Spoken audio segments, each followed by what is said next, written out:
I'm Jerry Gordon, the senior editor at the New English Review, and we have with us a friend of several other previous interviews on this subject, uh, Dr. Rafael Medoff.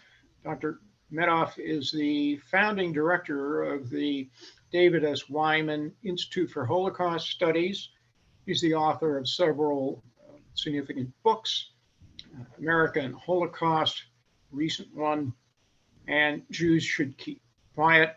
And an interesting one, we spoke out about American comic books and how the Holocaust was treated. He is currently a columnist for a nationwide publication, the Jewish Journal.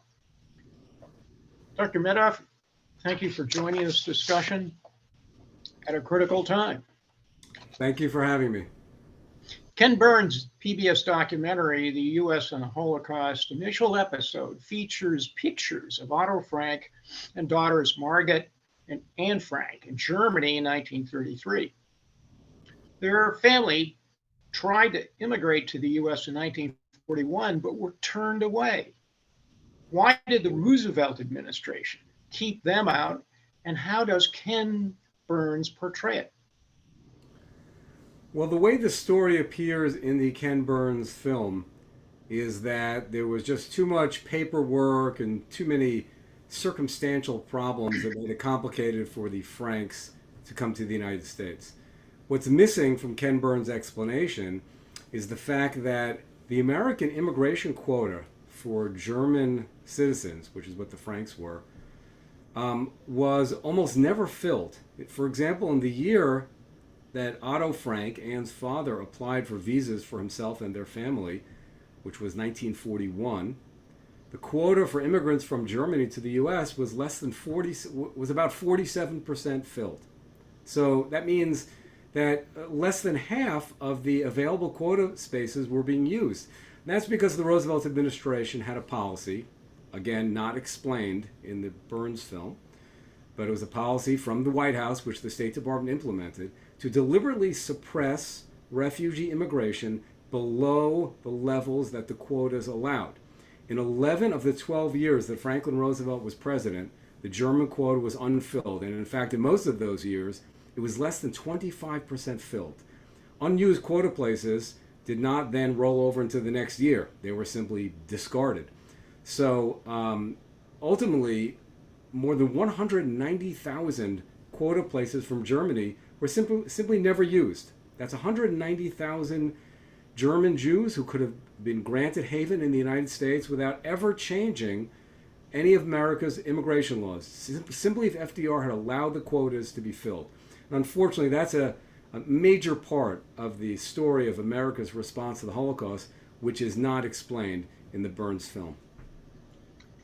In contrast, notwithstanding the severe British white paper restrictions on European Jewish immigration to Palestine, Britain let 250,000 Jews into that country over the years and more than 60,000 into the UK itself, including the famous Kinder transports.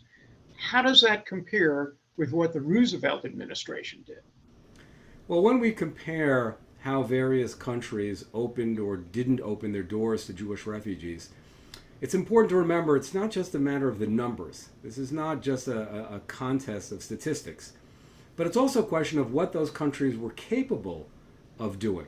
So, for example, in the case of Great Britain and the United States, actually the British admitted more Jews to England and to British territories than the United States did. But more to the point, the British did that despite the fact that they were directly in the path of Hitler's aggression. And England is, of course, a much smaller country. Great Britain is a much smaller country than the United States. So America was both at a much safer distance and was a much bigger country and was much more able to accept immigrants. So the fact that the British authorities were more generous than the Roosevelt administration is striking. Now, that's not to gainsay the fact that the British White Paper imposed on Palestine in the spring of 1939 was a cruel and unjust, severe new restriction on Jewish immigration into the Holy Land. So although the the British did, over the course of the period we're talking about, 1933 to 1945, allow approximately 250,000 Jews into Palestine during the years when they most desperately needed a haven, during the years of the Holocaust. The British reduced Jewish immigration to Palestine to a tiny trickle, a maximum of 15,000 per year. So let's not go overboard in praising the British. On the other hand, it is a fact that they did take in 10,000 Jewish children on those kinder transports. The United States did nothing similar. It also, by the way, Great Britain also took in 15,000 young German Jewish women as nannies and housekeepers, which saved their lives.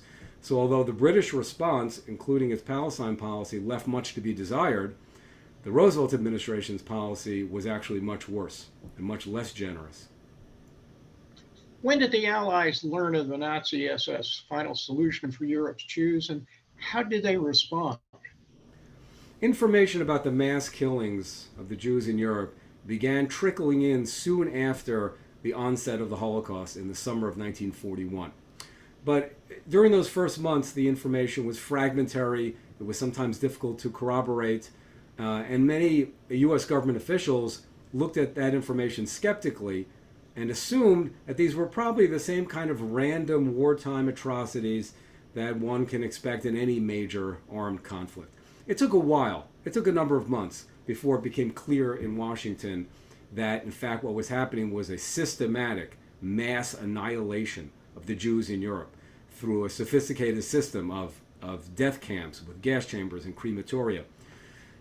Even though it took a number of months until that information became clear, nearly a year, one can say, until the summer of 42, nonetheless, that was still several years before the end of the Holocaust. So although the Allies did not learn of the so-called final solution immediately, they still learned about it and verified it in plenty of time to have helped many of the Jews who became victims of the Nazis. A current off-Broadway one-man production starring American stage and film actor David Strathairn. It's called Remember This, has drawn new attention on the Oval Office White House meeting in 1943. The Polish resistance leader and diplomat Jan Karski with FDR. What mission was Karski on behalf of Polish Jews, and how did President Roosevelt respond to Karski? Karski was a courageous messenger for the Polish underground in German-occupied Poland. The underground wanted to send him to England and the United States in late 1942 in order to bring to those governments and to the public in the free world news about what the Germans were doing to the Poles, including to Polish Jewry. So at one point, before Karski was smuggled out of Europe, he was first brought by the Polish underground to the Warsaw Ghetto. They sneaked him into the Warsaw Ghetto so he could see firsthand the atrocities the Germans were committing. After that, he was taken in disguise to a transit camp on the way to the Belzec death camp. And there, Karski again witnessed Nazi atrocities against Jews. So he was able to bear witness in a very important, direct way when he reached England and after that the United States. In England, he met with members of the press, members of parliament, and government officials, including the foreign minister Anthony Eden, all of whom expressed a kind of a general interest in what he had to say, but neither Eden nor other British officials took the information seriously enough to do anything about it. Karski then continued on to the United States, and in Washington, he met with a number of important officials. He also, again, met with the news media, Jewish leaders, but most significantly, he met with President Franklin Roosevelt in July 1943. And afterwards, Karski described in his memoirs his meeting with Roosevelt in considerable detail.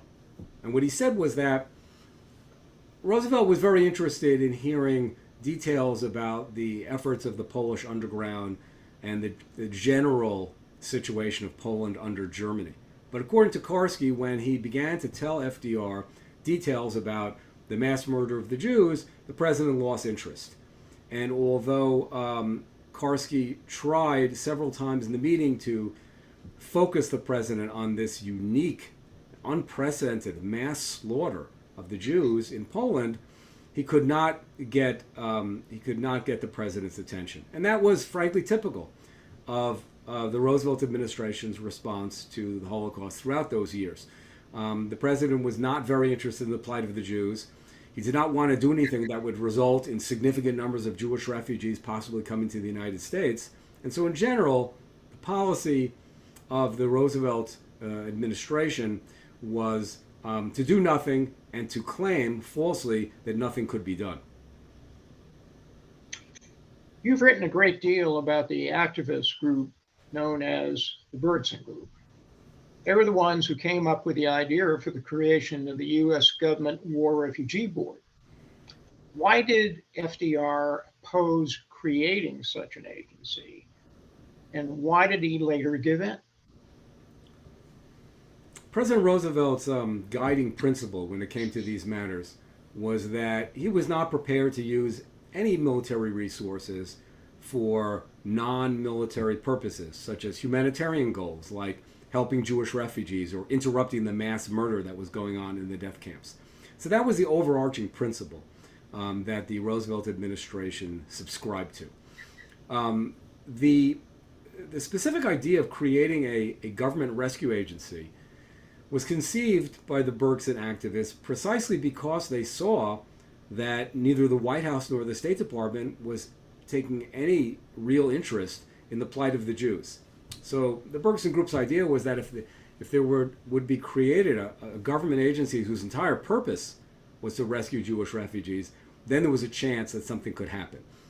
The Roosevelt administration insisted that there was no way to rescue the Jews. That the only thing that could be done was to fight the Nazis on the battlefield and win the war, and that would help the Jews. But as the Bergen Group and other Jewish advocates pointed out, if rescue was postponed until victory on the battlefield, then there might not be any Jews left alive to rescue. So the Bergen Group began a campaign of public pressure and lobbying in Congress as a way to try to force Roosevelt's hand. In the autumn of 1943, to dramatize the need for a rescue agency, the Bergen Group, together with an Orthodox rescue group called the Vad HaHatzalah, organized more than 400 rabbis to march through the streets of Washington, pleading with Roosevelt to do something to help the Jews. This was a remarkable and unprecedented event because Jewish groups had never staged a march to the White House. Many American Jews were nervous about the idea of making Jewish demands, especially in the middle of a war, and making demands of a popular president in such a visible and loud way. The Bergen Group, however, was led by non-Americans. Its main leaders were Zionist activists from Palestine and from Europe.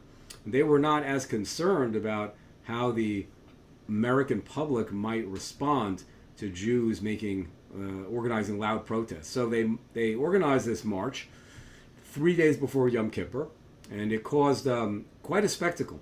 The president himself refused to meet with these rabbinical leaders. He snubbed them, slipped out a rear exit of the White House in order to avoid them. But there was very substantial news media coverage. The marchers were also greeted by leading members of Congress. And shortly after the march, the members of Congress introduced a resolution calling on the Roosevelt administration to create this special rescue agency. The administration fought tooth and nail against this resolution. It did not want to devote any resources to helping Jews, and it did not want to do anything that would result in large numbers of Jewish refugees possibly coming to America. So the administration sent Assistant Secretary of State Breckinridge Long, who was in charge of the State Department's Visa Division, to Capitol Hill to testify against the resolution. Long presented statistics that were wildly exaggerated. They were exposed in the press, and they backfired.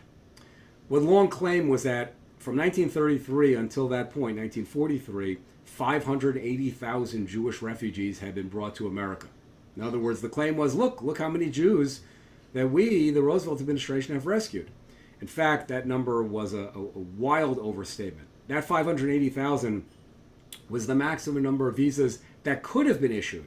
The actual number that had been issued during that period was less than half of what he said, and not all of them were Jews or Jewish refugees. So Long's lies, there's no other way to describe them, were soon exposed in the national press, which caused a great scandal. The combination of the Bergson Group's resolution and its lobbying, and then Long's wildly exaggerated testimony created a kind of a political scandal for Franklin Roosevelt at the end of 1943 and going into early 1944. The Senate was poised to adopt this resolution calling for creation of a government rescue agency. And Roosevelt, now entering an election year, was what became worried about the possibility of an embarrassing political scandal in which the Congress would be asking him to rescue Jews and thereby highlighting the fact that he hadn't even lifted a finger to help them. Right at this moment, it happened that senior aides to the Secretary of the Treasury, Henry Morgenthau Jr., discovered that the State Department had been actually suppressing information about the mass killings and had also been obstructing opportunities to rescue Jews in Europe. These aides came to Morgenthau with the information. They wrote up a detailed report. Morgenthau brought that report to President Roosevelt in January 1944 and said to him essentially, if you don't do something to head off what Congress, the resolution Congress is about to pass, they're going to embarrass you. And all this information about what your State Department has been doing to block rescue is going to come out. And Roosevelt, understanding the political calculations involved, decided it would be easier to simply throw a bone to the refugee advocates. And so he unilaterally created the War Refugee Board, as they called it, through executive action, not waiting for Congress to force his hand. That War Refugee Board was fascinating for a number of reasons. First of all, Roosevelt gave it almost no budget. So 90% of the board's budget had to be supplied by private Jewish organizations. I don't know if there's another example in American political history where a government agency was almost entirely funded from private sources, but the Joint Distribution Committee and the World Jewish Congress provided most of its funds.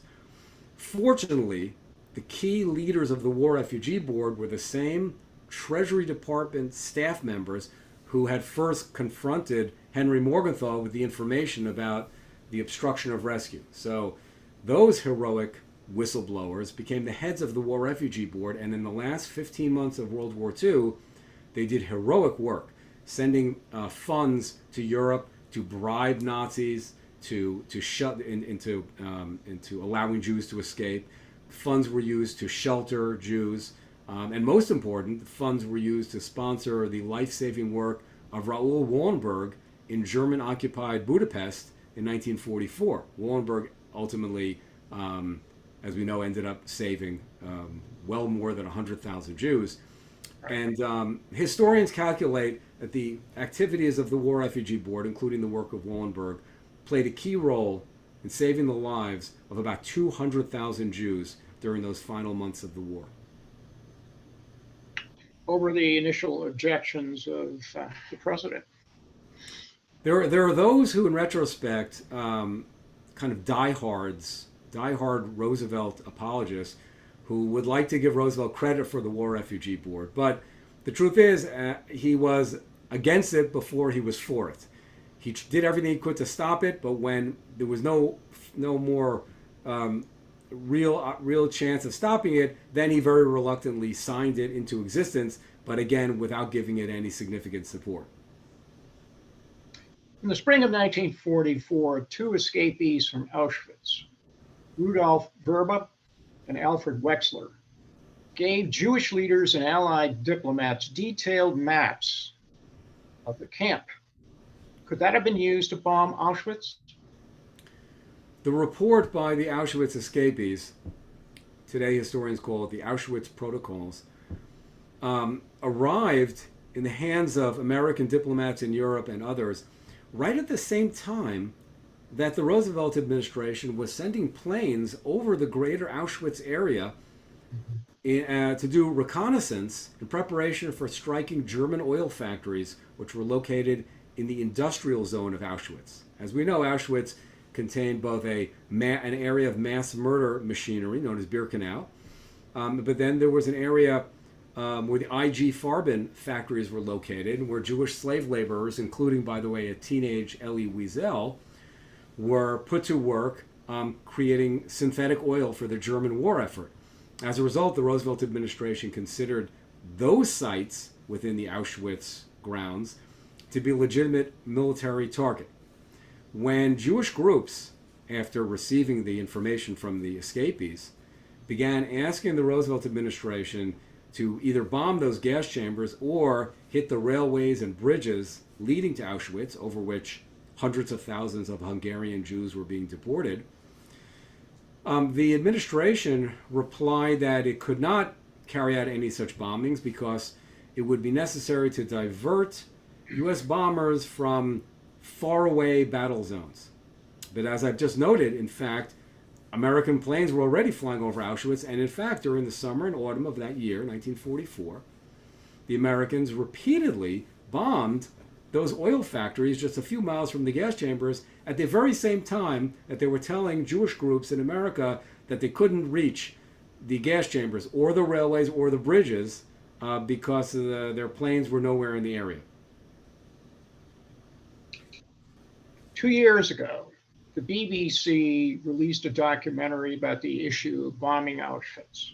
For some reason, both the film and Ken Burns documentary completely omitted any mention of the most famous American connected to that issue. That was former presidential candidate, Senator George McGovern.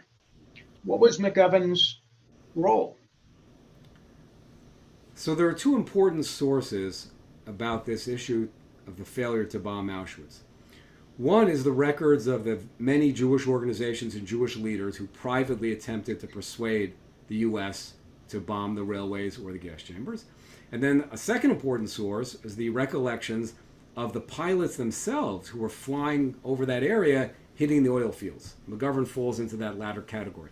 First, let me say something about the Jewish groups that were asking for the bombing of the railways.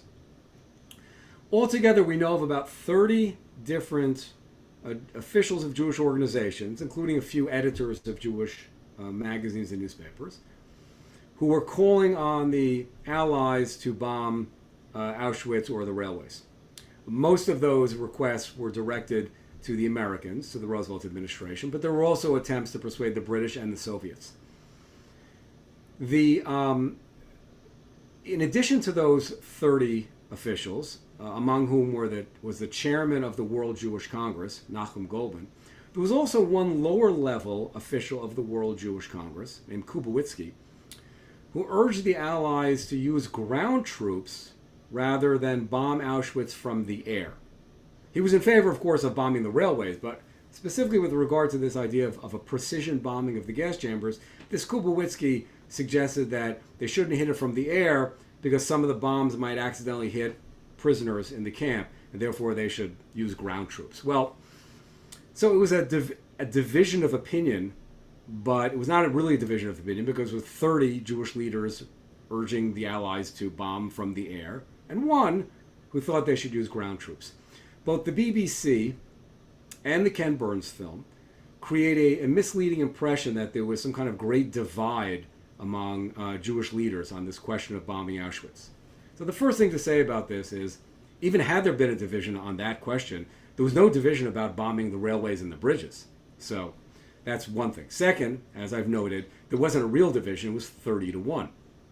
But third, maybe most important, the Roosevelt administration had no interest in either Kubowitsky's proposal for ground troops or the proposals from the other 30 Jewish leaders for airstrikes on the gas chambers or the railways.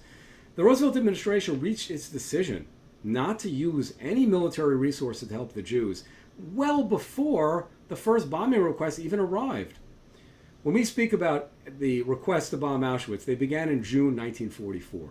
But it was 4 months earlier, in February 1944, that the War Department established a policy, obviously with the approval of of the president, the War Department didn't make its own policies, that it would not use any military resources to help the Jews. And so 4 months later, when Jewish groups first began asking to bomb Auschwitz or the railways, they simply took that decision and they applied it. So every time these 30 Jewish leaders or others called for these bombings, they simply were fed the same line. No, we can't do it because we don't have any planes in the area. We can't divert from the war effort to bring planes down there.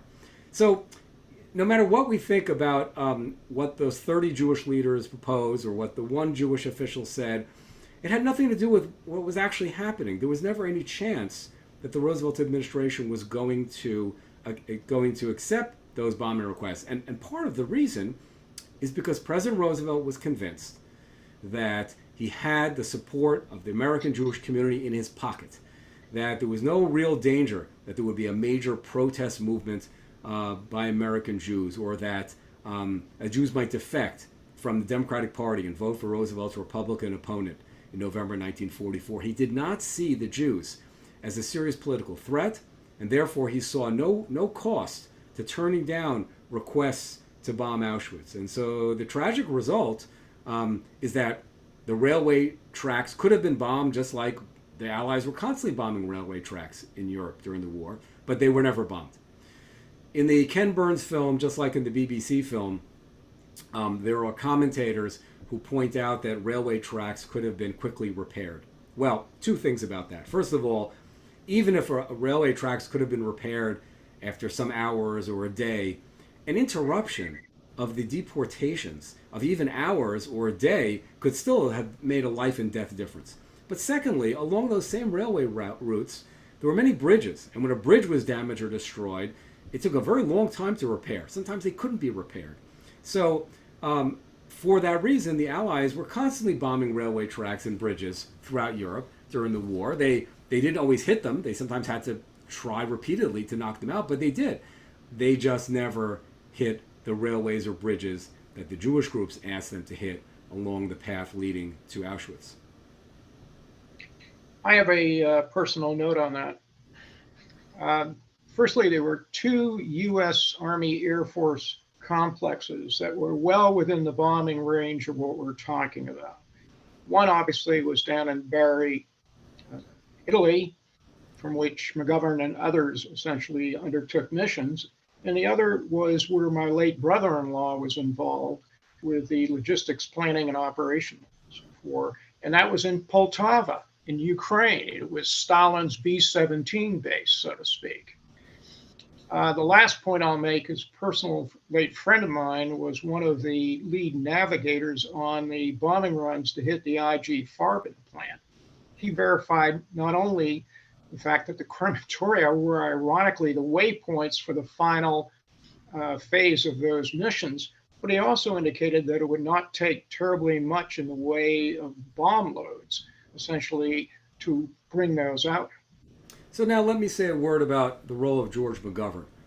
McGovern, the longtime U.S. Senator and 1972 Democratic presidential nominee, was a bomber pilot in World War II. He is unquestionably the best known American eyewitness to this whole issue of the failure to bomb Auschwitz. A number of years ago, my colleagues and I at the David Wyman Institute for Holocaust Studies became aware of the fact that McGovern had been one of the pilots who bombed those IG Farben oil factories in the Auschwitz industrial zone. We sent a camera crew out to South Dakota to interview him. And the filmmakers Chaim Hecht and Stuart Erdheim spent a long time filming an interview with McGovern about his recollections of this episode. I brought to the attention of both Ken Burns' team and the BBC team when they were working on their film the fact that McGovern had done this interview, which is posted on the Wyman Institute's website, wymaninstitute.org. Yet neither the BBC film nor the Ken Burns film mention McGovern or include his important eyewitness testimony. What McGovern said was that he and the other pilots were never told that there were death camps below or that there were railway tracks leading to those death camps over which Jews were being deported. He said they bombed the oil factories and they certainly, in his opinion, could have bombed the gas chambers and the crematoria, and they certainly could have bombed the railways and the bridges. He said, but they were never asked to. He said if his commanders had asked for volunteers to take on the risk of flying those extra missions, he felt like that a large number of the servicemen would have gladly volunteered to take on those missions. He said because most Americans who served in World War II were fighting for idealistic reasons. They understood it was a fight for freedom and democracy and for humanitarian goals that the West represented, as opposed to what the Axis represented. McGovern said that Franklin Roosevelt was his personal political, as he called him, his political idol. But he said even Roosevelt, in his opinion, had two major flaws. He said one was Roosevelt's mass internment of 120,000 Japanese Americans without any evidence that any of them had engaged in any kind of sabotage. And the second, he said, was the failure to have pilots like himself bomb the railways and bridges leading to Auschwitz or the gas chambers and crematoria themselves. So McGovern's powerful testimony really sheds a lot of light on this whole issue and on the possibilities that were never taken advantage of. And sadly, for no apparent reason, neither the BBC nor Ken Burns thought it was worth including even a few seconds of McGovern's testimony in their films. So what prompted your criticism of the BBC production bombing Auschwitz? The BBC producers approached me and asked me to be interviewed, to be included in the film. But when they explained, in response to my questions, when they explained what the theme of the film was and who else they were interviewing, it was clear to me that they had set out with a goal which was not in line with the historical facts. In other words, they had an agenda. The agenda was to cast doubt on the idea that it was possible for the Allies to bomb Auschwitz. In the BBC film, they literally fabricated a scene in which they had Jewish leaders trying to convince American officials not to bomb Auschwitz because of the supposed risk to the prisoners. Not only is it absurd in a so-called documentary to have actors acting out a scene that never happened, it also points to another remarkable aspect of this entire episode. The reason that the Roosevelt administration and the British refused to bomb Auschwitz had nothing to do with concern about civilian casualties. That's something which defenders of FDR have made up in hindsight. But that's not what happened at the time. U.S. officials never said we can't bomb Auschwitz because we might accidentally kill prisoners. In fact, that would be absurd because they were bombing those oil factories in broad daylight. I emphasize in broad daylight, meaning they knew that the factories would be filled with Jewish slave laborers.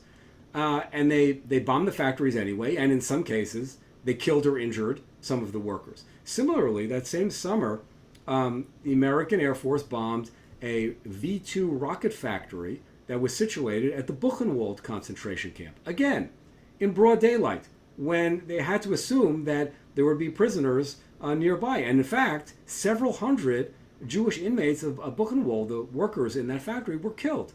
But the Roosevelt administration regarded those targets as necessary military targets and therefore considered the deaths of those Jewish civilians to be a necessary price to pay. So the idea that they didn't bomb the gas chambers or the railways, there were no prisoners nearby, but even the gas chambers where there were, the idea that they didn't hit that target because of concern about harming inmates, it simply flies in the face of what actually happened in World War II.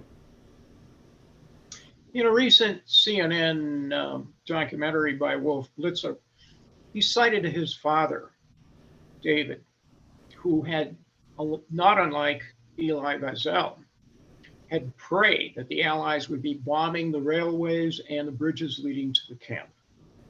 Why did the Roosevelt administration reject this proposal? You know, over the years, I've had the opportunity to personally interview a number of Auschwitz survivors who were present there on those days when the American planes were bombing the oil factories. And they all said that they were praying for the bombs to fall, even though they knew that they might be hurt or killed. They all understood that Auschwitz was a mass murder facility, that they were all slated to be killed. So they wanted the bombs to fall in the hope that it would slow down the mass murder process. Those survivors are a powerful group of eyewitnesses, and Wolf Blitzer's father, David, is one of them. I had not known about his experience until the recent CNN special hosted by Wolf Blitzer. His father's story had not been publicized. David Blitzer had given an interview, an oral history interview, back in the early 1980s, but it was not something that had been publicized until the recent CNN special. As for the question of why the Roosevelt administration refused these many requests to bomb the gas chambers or the railways, well, as I say, the guiding principle overall was to never use military resources for non-military purposes. However, it's also true that there were many exceptions made. For example, the Roosevelt administration sent soldiers into a battle zone along the German-Czech border to rescue the famous Lipizzaner dancing horses. The administration also created an entire commission, starting in the summer of '43, to rescue famous medieval paintings and other important cultural artifacts, and military personnel risked their lives to save those paintings. So the question is, why is it that dancing horses and paintings were considered a higher priority than the lives of the Jews? And the answer, tragically, is that rescuing a lot of Jews meant being faced with the dilemma of where to put them. President Roosevelt did not want large numbers of Jews coming to the United States. The British did not want large numbers of Jews trying to get into Palestine. So taking an interest in saving Jews or interrupting the mass murder process created a political problem. It is not that any of the Allies wanted the Nazis to kill Jews. Certainly not. But they also did not want to take any action to rescue the Jews because of the difficulties that would ensue. One, there's an infamous quote by a senior British official when faced with pleas from Jewish groups to rescue Jewish refugees, who said, "What in the world would I do with 1 million Jews?" And that cruel line really sums up the callousness that characterized the response of the Roosevelt administration and its allies to the mass murder of the Jews. It's interesting to me that your mentor, Dr. David Wyman, who I had the pleasure of meeting with you several decades ago, actually, had written extensively about the British Wonder plane, the Mosquito fighter bombers. And there's one episode during World War II where these special air squadrons were used to actually blow up the walls and free French resistance fighters purposely in the run-up to making ready for the Allied invasion in Normandy. It prima facie provided evidence that the Allies had the capability of making precision attacks on humanitarian purposes. Yes, that raid on the Amiens prison in France is an interesting example, not the only one, of successful precision bombing raids by the Allies during that period. Now, the success of that particular raid was known at the time. It was in the press, and right. Jewish advocates sent clippings about the bombing in France to U.S. government officials, making this exact argument that doesn't this show that a precision bombing of the gas chambers in Auschwitz would be possible?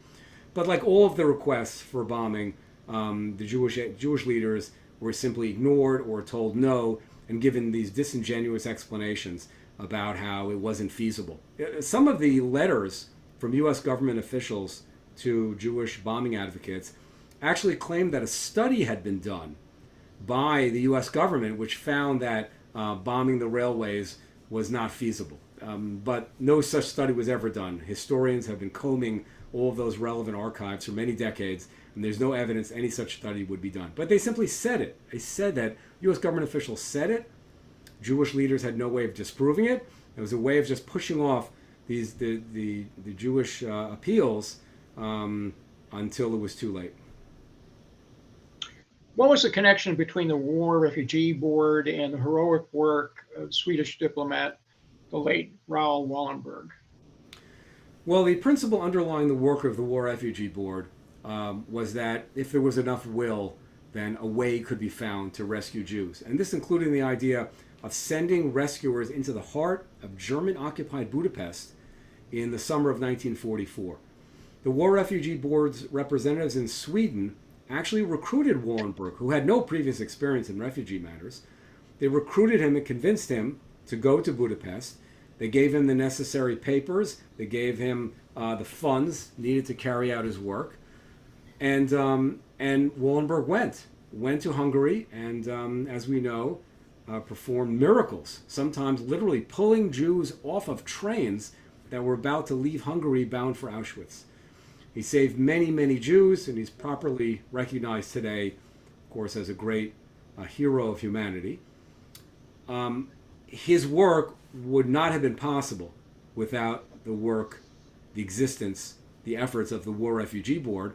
And as we have noted, the very creation of the War Refugee Board was the result of lobbying by Jewish activists against an administration in Washington that did not want to rescue Jews and did not want to make any serious efforts, even though, ironically, Franklin Roosevelt had built for himself a reputation as a humanitarian, as this champion of the forgotten man. That was a famous slogan attached to some of his presidential campaigns. Champion of the forgotten man. But the Jews, well, the Jews were forgotten. You've written a lot. In fact, we just talked about the March of the 400 Rabbis in Washington, D.C. in 43. Burns, in his documentary, makes it seem as FDR's Jewish advisors pressured him to snub the rabbis. Is that true? No. There was a circle of Jewish advisors around Roosevelt. Only a certain type of Jew could rise to that level in the Roosevelt administration. Somebody who did not talk about Jewish concerns and did not show any special interest in the plight of the Jews. We know of one important advisor and speechwriter for Roosevelt, Samuel Roseman, who did in fact speak disparagingly of those marching rabbis, and who recommended to Roosevelt on the day of the march that he should not meet with the rabbis. But we also know from the documents that the decision not to meet the rabbis had been made a week earlier. So although it might be convenient to say, oh, look, the Jews themselves didn't want Roosevelt to meet the marchers, in fact, the organizers of the march had sent telegrams to the White House the previous week asking for a few minutes of the president's time so that several representatives of the rabbis could come to the White House and present their petition. The petition, by the way, asking for the creation of a government rescue agency.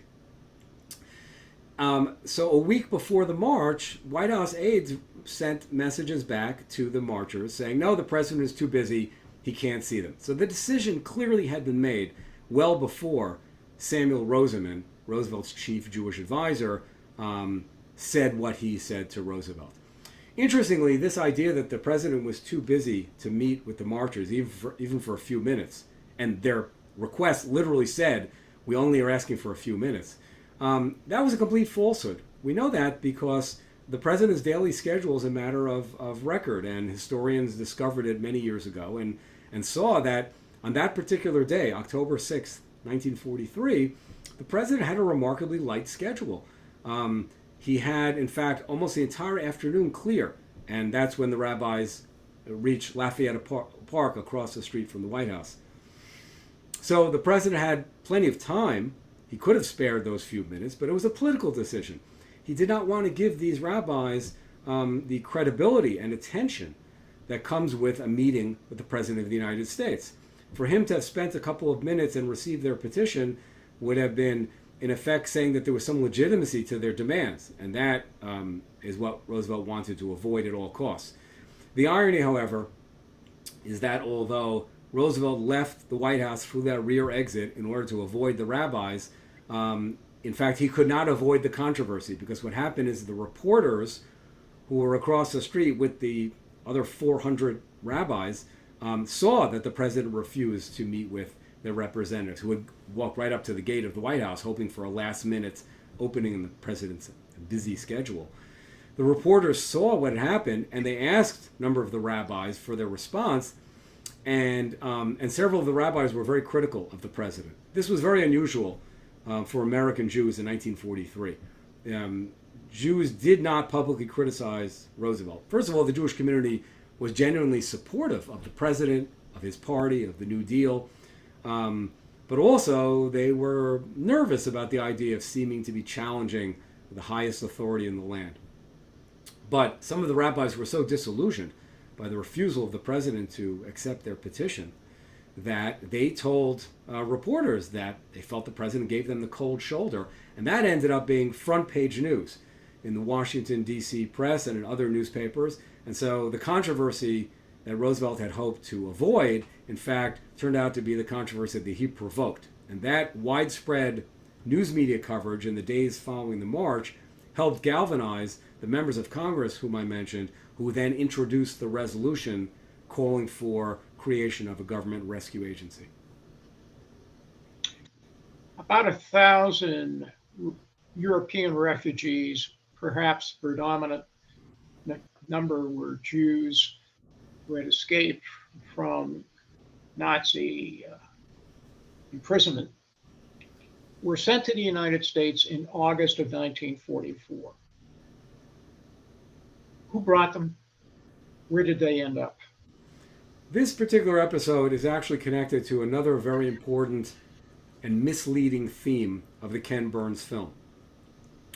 In Burns's film, the viewers are told again and again that the American public was staunchly against allowing in any more immigrants, especially Jewish immigrants. And they cite a number of polls, public opinion polls in the 30s and into the early 40s, which showed strong public opposition. There was also strong congressional opposition.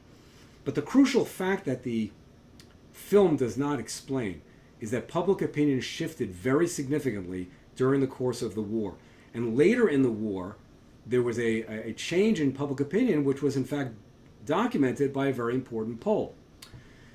In the spring of 1944, when the War Refugee Board got kicked into high gear, one of its first projects was to try to convince President Roosevelt to grant what they called a free ports or temporary haven for refugees, to allow Jews to come in, but only temporarily, not as permanent immigrants, but just to come in for the duration of the war. Roosevelt decided he wanted to see what the public would think about that. So the White House privately commissioned a Gallup poll asking about this specific question, taking in refugees temporarily. And the result was that 70% of the American public said they would support bringing in an unlimited number of refugees temporarily until the end of the war. So the president knew that he had substantial public backing to bring in many refugees starting in the spring of 1944. This is a very important part of the story, completely left out of the Ken Burns film, apparently because it contradicts the running narrative that Burns has constructed. This idea that the public was so opposed to immigration that Roosevelt's hands were tied. Well, starting in April 1944, there was no basis to say his hands were tied. The Gallup poll proved exactly the opposite.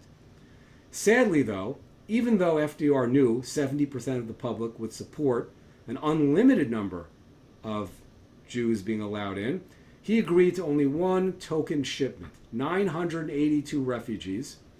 And in fact, the president specifically instructed the army personnel on the ground in Italy not to bring over all Jews, but to include a number of non-Jewish refugees. Ultimately, about 90% of that group of 982 were Jews. They were taken to an abandoned army camp in upstate New York, in the town of Oswego, and they were able to stay there, and their lives were saved. But so many more could have been brought over.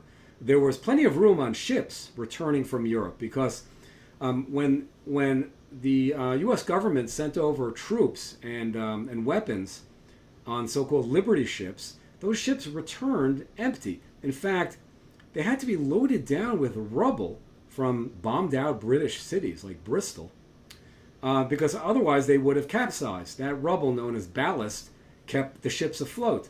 They could have brought Jewish refugees as ballast to keep those ships afloat on their return trip to America. So there was no shortage of transportation, and there was no shortage of public support.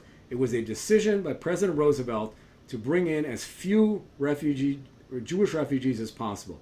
Because it was an election year, he wanted to bring in one small group to make it seem as if he cared and he was a humanitarian, and he hoped that would be enough to keep there for any scandal from erupting. But that was it. That one tiny, sad group of 982. Before we adjourn, I want to ask you an opinion question, if you will. You and I have looked at, and you've been critical of a previous exhibit by the US Holocaust Memorial Museum. I think it was launched in 2018, 2019. And now we have this documentary by Ken Burns laden with defects in terms of what the true story is in this regard. Why is this occurring at this time? Why isn't truth-telling prevailing? It's not a coincidence that Burns's film has many of the same flaws as that exhibit at the Holocaust Museum. And the reason is because when that exhibit was created 5 years ago, its running theme was to minimize President Roosevelt's responsibility for the abandonment of the Jews. And so the exhibit, for example, cuts out that poll, the 70% Gallup poll that I just mentioned. The exhibit misrepresents the question of the bombing of Auschwitz. And in many other ways, that exhibit, called Americans and the Holocaust, deliberately downplays FDR's role and makes it seem as if the State Department was somehow guiding American foreign policy. You could look at that exhibit in the Burns film and come away thinking that Breckinridge Long was the president and not Roosevelt, as if Long and the other State Department officials were making up their own policy. The State Department never makes up its own foreign policy. It implements the policies of the president. That's true today, and it was true then. It's always been true. Burns has said that the Holocaust Museum approached him several years ago and asked him to make a film based on the exhibit. So apparently, following in the footsteps of the exhibit, Burns also has created a film which distorts and minimizes FDR's role. It's not as if Burns was ignorant of what historians have discovered about Roosevelt's abandonment of the Jews. I myself sent him copies of my books and other information years ago to acquaint him with what historians from David Wyman and on down have found. Yet he chose instead to create a highly politicized film which tries to rescue FDR's image, in effect, just as the Holocaust Museum, for whatever reason, has likewise made a decision to pretend as if the State Department was in charge of American policy, and FDR, whom we all revere as a strong and decisive leader. He led us out of the Great Depression, and he led us to the brink of victory in World War II. This determined, strong leader suddenly is treated in the Holocaust period as if he was some kind of a helpless prisoner of public opinion or of the State Department. But there were so many opportunities that Roosevelt could have taken advantage of to help the Jews, whether it was simply allowing the immigration quotas to be filled, allowing planes that were bombing the Auschwitz oil factories to hit the railways nearby, using those empty Liberty ships to bring refugees back, bringing in refugees temporarily with the backing of 70% of the American public. There were so many things that could have been done at the time. Roosevelt chose not to do them, and sadly, some diehards today want to whitewash that and present him as some kind of a weak president who was unable to make his own policies and who simply went along unknowingly with these evil actors in the State Department. This is not to excuse in any way Breckinridge Long's abhorrent behavior and the other actions by officials of the State Department to suppress Jewish immigration. But we know from the documents that they regularly briefed President Roosevelt on what they were doing to block immigration, and he gave them his full approval. Dr. Medoff, where can our readers find more about the Institute's investigative work on the Holocaust? The website of the David Wyman Institute for Holocaust Studies is wymaninstitute.org, W-Y-M-A-N institute.org. And where can we find many of your published books? They're available on the website of the Wyman Institute, as well as all the usual places that you buy your books. I want to thank you for this timely, engrossing, and highly informative interview on the defects currently being unleashed on the American public in Ken Burns' documentary on the US and the Holocaust. Thank you so much for inviting me.